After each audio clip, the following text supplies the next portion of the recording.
Patay ang kanhi pulis human mapusili sa pulis nga nadistino sa Mandawi City Police Office kinsa misuway lang unta ug uwang tali sa managsilingan nga nag-away tungod sa ilang mga iro nga nagbugno. Si Femari Dumabok sa report.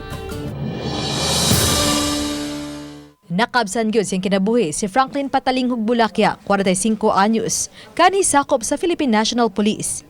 Gingong gikalalis ni Bulacya ang iyang silingan sa Sitio Cruzan, Barangay Bulacau sa Talisay City. Human magbugno ang ilang mga iro. Mato di Police Lieutenant Colonel Randy Caballes, hepe sa Talisay City Police Station, nga misuway pag-uwang kanila si Patrolman Don Rusty Pilayo, 31 anyos, ug na destino sa Mandawi City Police Office. Si Bulacya gingong miuli sa ilaha, apan sa pagbalik na, gingong may dala na kining armas. Sa investigasyon, gisaysay ni Pilayo nga wa na siya mahimo gawa sa pagpusil sa biktima. Ay armas ning ato ang base statement sa mga witnesses ni armas acted on based sa self-defense kinato ang police Rusty tung napusilan niya ang victim. Gingong self-defense ang gihimo sa pulis. Apan sa gihapon musang atog kasong homicide ang Talisay City Police ug ganaara sa korte ang pagsuta niini. Uban ni Philip Patricio Grod Prado. Femari Dumabok. Balitang Bisdak.